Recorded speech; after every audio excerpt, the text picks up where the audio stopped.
Señor presidente Enrique Peña Nieto, muchas gracias por darme esta entrevista y por dármela en Palacio Nacional. Jacobo, es un gusto estar aquí con usted y tener la oportunidad de dirigirme a los mexicanos a través de su programa. Muchas gracias. Problema fundamental de México, señor presidente, sigue siendo el de la pobreza. Usted lo señaló.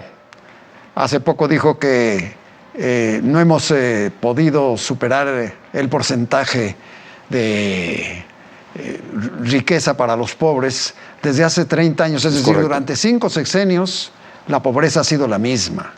Se han intentado programas sexenales que no han funcionado, ha sido un fracaso. ¿Cómo plantea usted la solución de este problema? Mire, don Jacobo, yo creo que la mejor política social que hay para combatir la pobreza de fondo y de raíz, sin duda, es el crecimiento económico. En los años en los que logramos tener un crecimiento económico mayor y sostenido, se observa en la historia económica y social de este país cómo hay una disminución sensible de la pobreza. Sin embargo, desde hace prácticamente 30 años, nuestro gran desafío ha sido cómo logramos crecer económicamente y de forma sostenida, a mayores tasas. Y en tanto eso no ocurra, pues evidentemente no podemos hacerle frente a este gran reto y combatir con mayor eficacia la condición de pobreza. Hay que reconocer que en México hay 45% de la población en condición de pobreza y para ello hemos diseñado una nueva política social, don Jacobo. En este programa, que es una evolución del anterior programa de oportunidades, Ahora Prospera, y que inscribe en su nombre el espíritu del programa, que es busca la prosperidad para quienes están en mayor rezago y que no solo sean sujetos del asistencialismo del Estado mexicano, sino darles ahora mejores herramientas para que quienes están en esta condición de rezago social se puedan incorporar a la actividad productiva, puedan tener su propio negocio o puedan incorporarse al mercado laboral. ¿Cuáles son los componentes adicionales del ahora programa Prospera? Primero, el otorgamiento de becas para que los jóvenes estudien hasta la universidad, el que podamos darles a las mujeres y a los hombres oportunidad de ser parte del sistema financiero, de la inclusión financiera, de enseñarles y formarles en el ahorro, en tener oportunidad de contraer crédito para emprender cualquier actividad económica. Son algunos elementos nuevos del programa Prospera. Pero esto irá a la par o de manera paralela a lo que pretenden las reformas estructurales que se han alcanzado, que es lograr mayor crecimiento económico. Crecimiento económico y una eficiente instrumentación de la política social será lo que realmente nos permita, don Jacobo, disminuir la pobreza y tener un reparto más equitativo de la riqueza que genera el país. Señor presidente, en anteriores programas asistencialistas, como usted les llama, para ayudar a la gente pobre, hemos visto que durante el tiempo que dura ese programa la gente es ayudada. Cuando termina el programa la gente vuelve a su anterior situación de pobreza. No hay una asimilación a un México productivo permanente para ellos. Yo creo que a mi manera de ver se requiere una reformulación de la estructura económica del país. Don Jacobo, yo pondría esto en dos ópticas a compartir con usted a partir de su cuestionamiento. Es evidente que la política social del Estado mexicano no solo debe asegurar que quienes viven en pobreza tengan un mínimo de beneficio, un mínimo de bienestar, que es hasta ahora a donde ha alcanzado la política social del Estado, sino, como ya lo señalé, a través de estos mecanismos de incorporarles al sistema o la inclusión financiera, de prepararles para el ahorro, de darles mayores oportunidades de educación. Hasta ahora solo se les permitía, o los apoyos iban solamente para quienes estudiaban hasta el nivel preparatoria.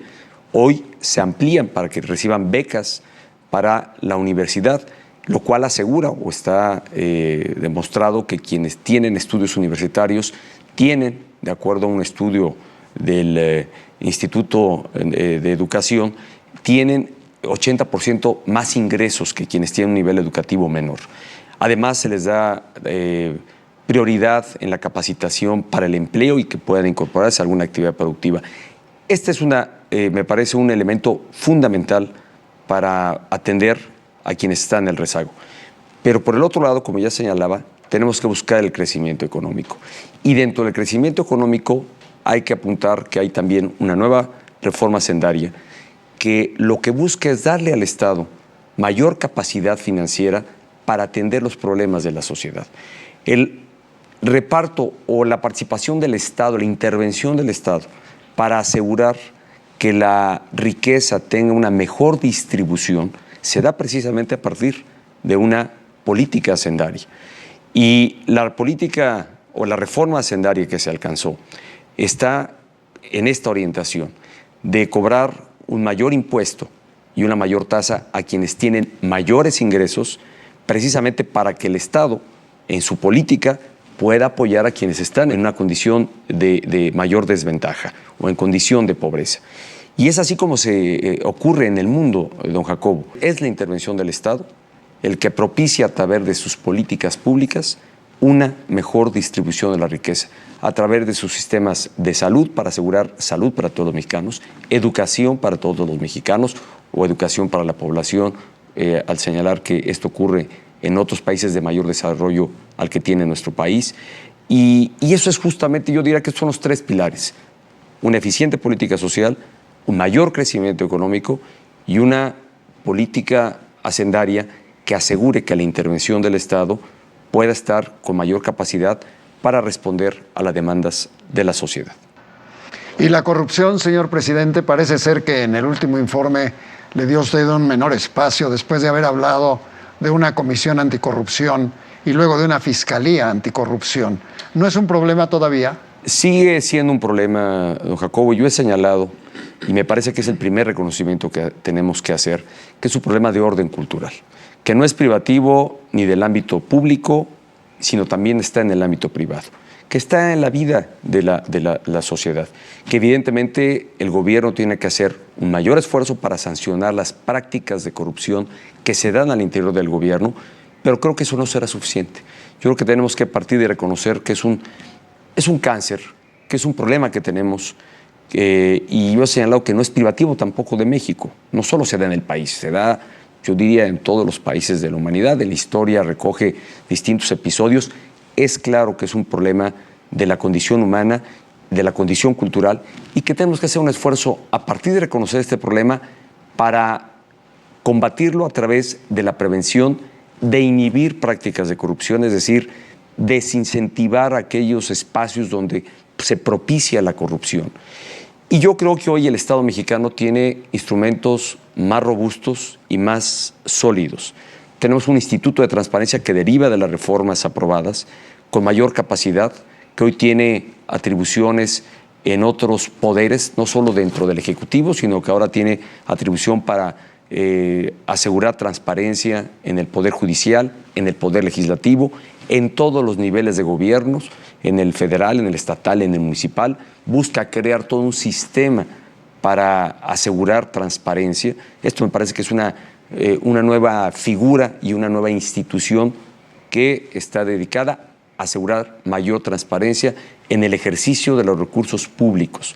Por otro lado, también en la reforma política se le da ahora autonomía a la Procuraduría, antes Procuraduría General de la República, que dejará de serlo a partir de que se emita la nueva ley sobre la Procuraduría, que la convierte en una fiscalía de la nación, autónoma, y que tiene a su vez dos fiscalías, una para delitos electorales y otra para combatir la corrupción. Y a esto, sin duda, habrá de complementarse con lo que derive de la iniciativa que presentamos hace ya 2 años, que está en el Congreso, que fue debatida en el Senado, que ahora está en Cámara de Diputados, y que es precisamente la creación de una Comisión Nacional Anticorrupción. Yo creo que, por lo que he recogido de las expresiones de todas las fuerzas políticas que están entrando ahora a sesionar o a este periodo de sesiones que inició el 1 de septiembre, yo estoy convencido que será un tema que se esté abordando, que se debata, se enriquezca y defina otro mecanismo adicional que tenga el Estado mexicano para combatir la corrupción. Pero creo que tenemos que partir de hacer este reconocimiento, de asumir todos un compromiso en el combate a la corrupción, y yo espero que estos mecanismos que el Estado mexicano tiene nuevos fortalezcan esta capacidad para ir sembrando lo que yo he señalado, una nueva ética social en nuestro país. Señor presidente, desde que tomó usted posesión, implantó una nueva forma de luchar contra la delincuencia, contra el narcotráfico, contra la inseguridad en general en la República Mexicana. ¿Ha dado resultado? Mire, los resultados, o al menos las cifras que hoy se tienen en cuanto a la medición de homicidios, secuestros, robos, sin duda resultan alentadores porque hoy claramente tenemos menor violencia a la que teníamos hace 2 años.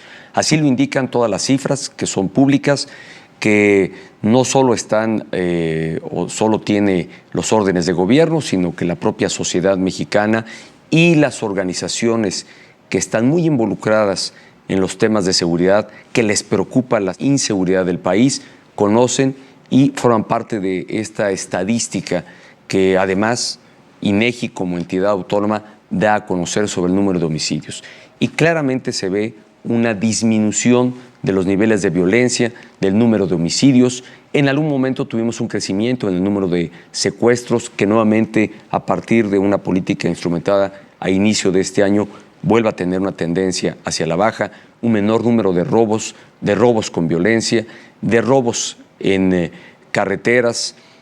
Sin duda estamos claramente percibiendo una disminución en la inseguridad, pero la tarea no está acabada. Nos falta mucho por hacer. Queremos volver a condiciones donde teníamos mayor tranquilidad y a la luz de todos, el nivel de violencia se incrementó en el pasado reciente y hoy estamos en una tendencia a la baja. ¿Qué ha posibilitado esto? Yo atribuiría mucho de ello a una mejor coordinación en las tareas de seguridad del orden federal y de los órdenes estatales. Deja de haber competencia, sino hoy estamos en un sistema de mayor coordinación, de hacer políticas diferenciadas y focalizadas a partir de las condiciones de cada una de las regiones del país. Se estableció una política de 5 regiones para atender los problemas de seguridad de cada una de estas regiones del país y los resultados saltan a la vista. Yo le puedo decir que en términos generales en todo el país la disminución del 2012 al 2013 fue de casi 13%. En estos primeros 7 meses del año o 8 meses del año hay una disminución de 28% en cuanto a la comisión de homicidios, que eso proyectaba violencia lamentablemente. Es decir, es un buen indicador y mucho de ello responde a esta coordinación. Pero hay estados en los que la disminución todavía es aún mayor, especialmente en la zona fronteriza, el caso de Ciudad Juárez, el caso de Monterrey y su zona metropolitana, que en un momento fueron muy señalados por el incremento que tuvieron en inseguridad. En estas entidades del país de la frontera, la disminución ha sido incluso superior al 50%. Sin duda, hay estados que han avanzado más, otros en un menor avance. En términos generales, es este porcentaje que yo le refiero de casi 29%, pero alentador, pero dejando mucha tarea todavía por hacer. Don Jacobo, yo espero que las cifras gradualmente nos están dando o mostrando una mejora aún mayor en las condiciones de seguridad que tiene el país. Estamos trabajando para lograr el México de paz y de tranquilidad que ofrecimos a los mexicanos. Señor presidente, tema en cierta forma relacionado es el que surgió ayer en Texas. El gobernador de Texas ha ordenado que la Guardia Nacional vaya a reforzar la frontera con México. Es una actitud un poco desagradable, pero se perfila dentro de el mismo marco de actividad en que se mueve la trata de personas y la migración de niños y jóvenes en todo el país.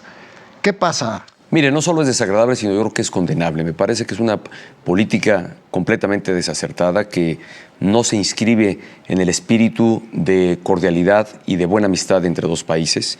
Particularmente esto ocurre en el estado de Texas, cuando observamos que otros estados de la Unión Americana han, sin duda, cambiado su política, la han hecho mucho más amigable, especialmente para la población migrante. Recién he estado en el estado de California, que usted bien sabe que es el estado que de ser una economía independiente sería la 8ª economía del mundo. Y ahí las políticas han cambiado. Ahí tenemos una mayor presencia entre la composición demográfica de personas o ciudadanos de origen mexicano, una población migrante que forma parte del desarrollo de ese Estado y en donde las políticas son bastante más amigables. Nosotros hemos condenado, hemos lamentado esta política que el Estado de Texas ha implantado. No se inscribe tampoco dentro de la política y la relación bilateral que hemos establecido entre México y el gobierno norteamericano, de una mejor vecindad, de una mejor relación, de una agenda multitemática, no solo para la seguridad, sino hemos hablado de intercambios académicos, de inversión en infraestructura en la zona de la frontera para elevar la productividad de la región de Norteamérica. Es decir, me parece que esta actitud es completamente reprobable y tampoco resuelve un problema al que tenemos que hacerle frente de manera conjunta. Los países de donde viene el origen de esta migración, sobre todo de los niños no acompañados, que viene particularmente de Centroamérica, que cruzan por nuestro territorio. Aquí estamos en una tarea para darles atención a estos niños y llevarlos de regreso a sus lugares de origen. Pero quienes llegan a la frontera, me parece que deben tener un trato digno, un trato adecuado y pues de acuerdo a las políticas migratorias que tiene los Estados Unidos, pero no de ninguna manera es el combatir este fenómeno migratorio que se ha incrementado en los últimos meses con una Guardia Nacional en la frontera. Aunque esto ocurrió apenas ayer, señor presidente, su gobierno ya a través de la Secretaría de Relaciones Exteriores ya protestó por esta conducta del gobernador de Texas. Le hemos señalado y le hemos condenado y le hemos protestado a través de la Secretaría de Relaciones Exteriores, don Jacobo, porque, le repito, claramente atenta contra este clima de buena relación, de buena vecindad, y que yo creo que la relación entre México y Estados Unidos pasa por un buen momento. Es una relación en la que hay colaboración, en la que hay cooperación, y hay que dejar en claro que esta es una política aislada de un estado de la Unión Americana, que es el caso de Texas, en donde el gobernador ha emprendido esta acción que el gobierno mexicano ha condenado. Señor presidente, hablemos un poco del aeropuerto, del nuevo aeropuerto que se proyecta en la Ciudad de México. En la licitación sobre los proyectos ganó una sociedad entre dos arquitectos, un mexicano y un inglés. Me preocupa un poco, desde luego estoy totalmente de acuerdo en que se necesita un nuevo aeropuerto en la Ciudad de México. Es inevitable, el actual es insuficiente y defectuoso. Pero el arquitecto Norman Foster, que es uno de los que participan en la elaboración del proyecto triunfador, es muy buen arquitecto y muy malo para los números, señor presidente. Cada proyecto que hace a veces cuesta el doble. El proyecto del aeropuerto en China costaba 2.500 millones de dólares, subió a 500 o 400, creo, a 4.000. El aeropuerto de Heathrow costó 1.000 millones de euros más. Un edificio en forma de pepino que está en el centro de la ciudad de Londres para oficinas, además de su valor estético que es discutible, resulta que casi está en la quiebra actualmente. Entonces yo digo, ¿hay alguna fórmula de limitar el gasto? Si dicen que va a costar 169,000 millones de pesos, que es lo que se proyecta, no nos vaya a costar el triple. Mire, Jacobo, yo creo que primero hay que reconocer que México y la capital de nuestro país, desde hace ya muchos años, necesitaba de un nuevo aeropuerto, porque esto limita el desarrollo que tenga nuestro país y que tenga la capital del país. No es el aeropuerto solo de la Ciudad de México, es el aeropuerto de todo un país, que se convierte en la principal puerta para ingresar al mundo, la principal puerta de ingreso a nuestro país del mundo hacia México, y es claro y evidente que el aeropuerto actual estaba ya limitado, saturado, y que se había pospuesto por varios lustros realmente la realización del aeropuerto. Aquí hemos tomado una decisión responsable de emprender la construcción del aeropuerto en un proyecto que reconocemos altamente probable no se concluya en esta administración, que habremos de arrancar la obra, la iniciaremos y avanzaremos lo más posible, pero la experiencia mundial en la construcción de un aeropuerto normalmente señala que toma varios años más a los que restan a esta administración. Pero es una decisión impostergable, don Jacobo. Ahora, hay que decir que el proyecto seleccionado y del arquitecto Foster y el arquitecto Romero, que es su asociado en nuestro país, a ellos tendrán por responsabilidad el desarrollo del proyecto arquitectónico, no necesariamente de la construcción. La construcción es un proceso que habrá de licitarse a partir de tenerse el proyecto. O lo que hemos conocido es el diseño propio de un aeropuerto, pero habrá que hacer pues todo lo que sigue a un gran proyecto como el que ya hemos presentado. Todos los elementos de toda construcción y los pormenores de toda construcción, que es el encargo que tiene este despacho. Una vez tenido esto, es entonces que habrá de licitarse y difícil saber quiénes serán los responsables de la construcción de este proyecto, pero no será el despacho quien ha ganado el desarrollo del proyecto. Esto es como cuando la construcción de una casa, don Jacobo, usted encarga el proyecto, los planos y luego usted decide a quién le encarga la construcción de la casa. Igual ocurrirá en el caso del aeropuerto.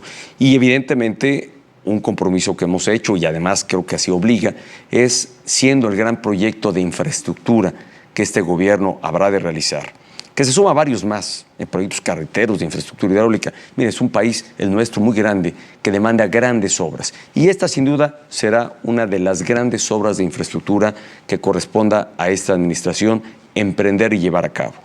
Y obras de este tamaño deben estar, sobre todo, pues, en un ejercicio muy transparente, muy abierto y muy público, para que haya un escrutinio, evidentemente, de toda la sociedad sobre el proyecto que se esté realizando, y así queremos hacerlo. Es así como habremos de llevar a cabo la construcción de este aeropuerto. Pero, le reitero, es una necesidad. Esto dará espacio a que se amplíe la capacidad de tener mayor número de visitantes, mayor número de turistas, un flujo mayor de las distintas regiones del país hacia la capital, que hoy está ya muy limitado, don Jacobo, y la saturación del aeropuerto pues prácticamente ya hace inoperante, más bien ha llegado al máximo de la capacidad operativa el actual aeropuerto. Es muy probable que en los años inmediatos, antes de que entre en operación el próximo aeropuerto, mucha de la capacidad o incapacidad que tiene el aeropuerto se derive a otros aeropuertos en la vecindad geográfica con la capital de nuestro país. Una última pregunta, señor presidente. Se han hecho, en menos de 2 años que usted está al mando del Poder Ejecutivo, 83 reformas a la Constitución. 81, no estoy muy seguro. No se ha reformado todavía el artículo 83. ¿Observa usted la posibilidad de que se altere la limitación de que el jefe del Poder Ejecutivo sea reelecto o se alargue su periodo actualmente sexenal? No, don Jacobo, no veo yo esa posibilidad, y menos en mi administración. Personalmente, es más que pública mi posición sobre el tema. Nunca he estado muy en favor de la reelección, y menos en el caso del Ejecutivo. Y mire, ahora que estoy al frente de esta responsabilidad, he podido conocer los sistemas que se tienen en otros países, muy señaladamente los que hay en la región latinoamericana, con la que podemos tener una mayor similitud y mayor empatía, y estoy convencido que el modelo y el tiempo que se tiene para el presidente de la República en México es el adecuado. Si bien puede parecer insuficiente para hacer todo lo que se tiene que llevar a cabo, es un tiempo razonable y suficiente para así hacer mucho en favor del país. Y mire, ya le comentaba hace un momento, pocos países en el mundo, en la región latinoamericana, pueden presumir de haber tenido hasta ahora 80 años en los que cada 6 años ha habido una transición ordenada, pacífica, no exenta algunas veces de cierta efervescencia política, pero cada 6 años, en un clima de gran estabilidad política, hemos tenido un relevo en la titularidad del Ejecutivo. Ante esto, yo lo pondría como una evidencia más de no haber necesidad de alterar este clima y esta condición que tenemos en México. Muchas gracias, señor presidente. ¿Quiere usted agregar algo? Pues, don Jacobo, yo agradecerle este espacio, decir que el Gobierno de la República está comprometido para cumplirle a los mexicanos de mejorar la calidad de vida a través de un gran proyecto de infraestructura en carreteras, en puertos, en escuelas, en hospitales, de los que di cuenta en mi segundo informe de gobierno. Que se han llevado a cabo importantes reformas de carácter estructural que fortalecen las instituciones democráticas del país, que aseguran una mayor transparencia para los mexicanos y que promueven y habrán de asegurar de manera gradual, y los mexicanos sentirán estos beneficios, un crecimiento económico mayor y sostenido de ahora hacia adelante. Creo que estas son buenas señales, que el mundo reconoce lo que México ha hecho, porque contrasta con escenarios de otros países en los que no se han concretado reformas. Aquí las ha habido, y creo que esto da un piso distinto que permitirán que México tenga mayor crecimiento y prosperidad en los próximos años. Muchas gracias, señor presidente. Don Jacobo, muchísimas gracias por esta oportunidad y un gusto saludarle. Igualmente, señor. Gracias.